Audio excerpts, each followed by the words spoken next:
Dr. Rizal, after completing his study in Madrid, he went to Paris and Germany to specialize ophthalmology. So, first of all, what is ophthalmology?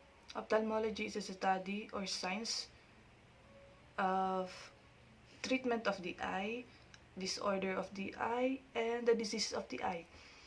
So, he chose this study because he wanted to cure his mother because her mother has an ailment. So, an ailment is an illness of the eye, or we call disorder. In Berlin, he met several German scientists, which is Dr.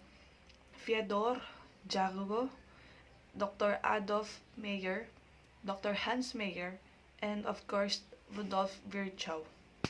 While he was in Berlin, his merits as a scientist were recognized by eminent scientists of Europe. Juan Luna, the greatest master of brush, Rizal helped him by the posing as a model in several paintings. The first one is the death of Cleopatra. Rizal posed an Egyptian priest. The second one is Blood Compact. He posed as Sikatuna. Outside of his working hours, Rizal relaxed by visiting his friends such as the family of the Pardo de Traveras, Trinidad Felix and Fox, Juan Luna and Felix Resurrections Hidalgo. In the Gay Paris 1885 to 1886, Maximo Villa, a medical student from San Miguel, Bulacan, Senor Sebello Cormenas, the editor-in-chief of the newspaper La Publicidad, Don Miguel Moraita, the owner of La Publicidad. November 1885, Rizal was to live in Paris with her sojourn for about 4 months. Dr. Louis de Wickert, 1852 to 1906, leading French ophthalmologist where Rizal worked as in assistants. Good day everyone, my name is Derek Jansi Correa and now I am going to report the part of our presentation for the topic of Rizal's travel from Paris to Berlin. So here it goes.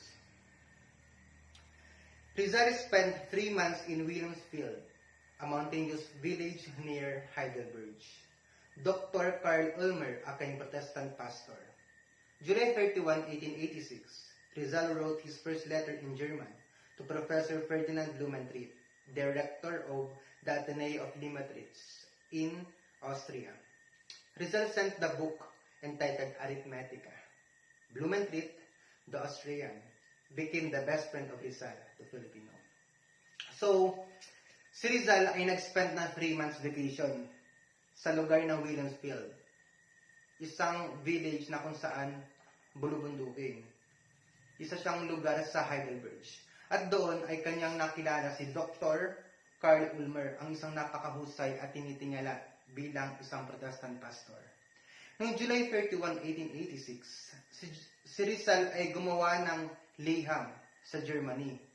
Ito ay para sa kanyang kaibigan na si Professor Ferdinand Blumentritt. Isa siyang direktor ng Ateneo of Limetritz, Austria. At ang librong iyon ay pinamagatan ni Rizal na Arithmetica. Si Blumentritt, na isang Austrian, ay naging matalik na kaibigan ni Rizal, isang Pilipino.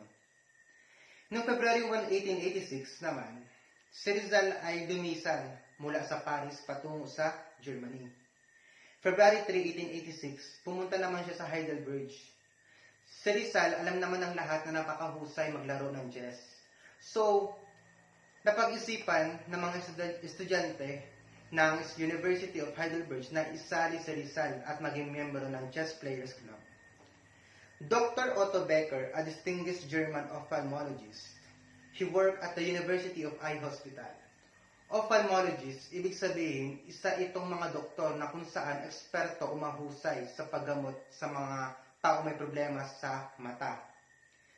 At si Dr. Otto Becker ay isa sa mga kilala at napakahusay, isa sa German. Dumako naman tayo sa ulat na mamagatang Rizal as Musician. Rizal has no natural aptitude for music, and this is, he admitted.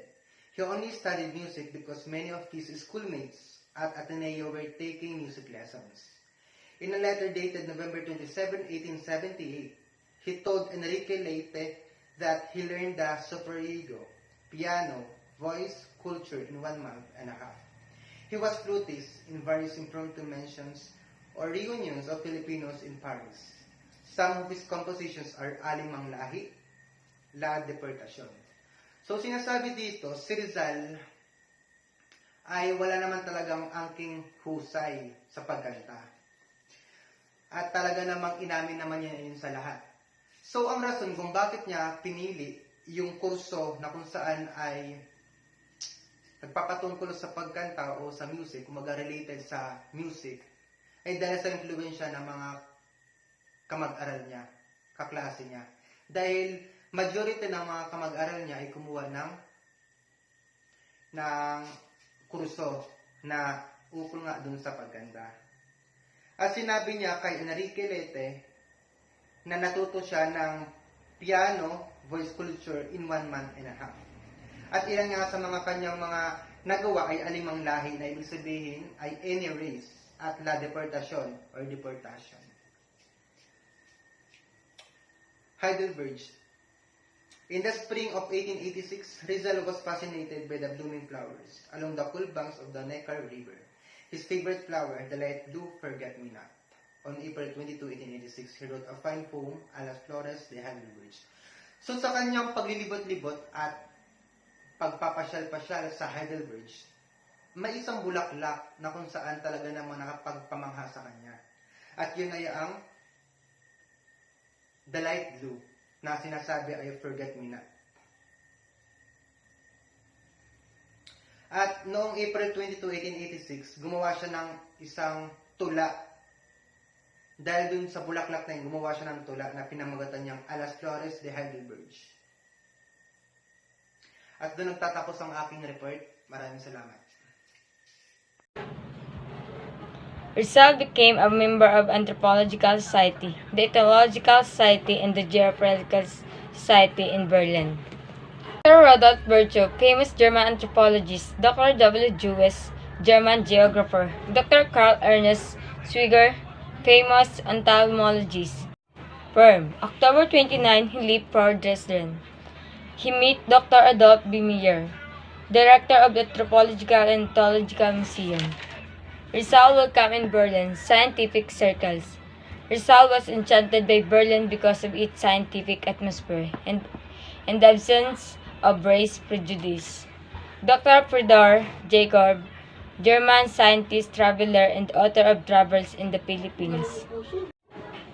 In Leipzig and Dresden, on August 9, 1886, he boarded a train, visited various cities of Germany. August 14, 1886, he arrived in Leipzig. He attended some lecture at the University of Leipzig on history and psychology. Professor Friedrich Ratzel, a famous German historian.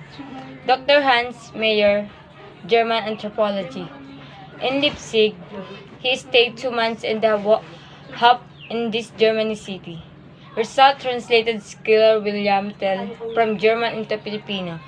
He also translated Hans Christian Andersen fairy tales. He worked as prop readers in the publication. His life in Berlin. He lived in the famous capital of unified Germany for 5 reasons. 1 is to gain knowledge of ophthalmology. Number 2 is to further his studies of science and language.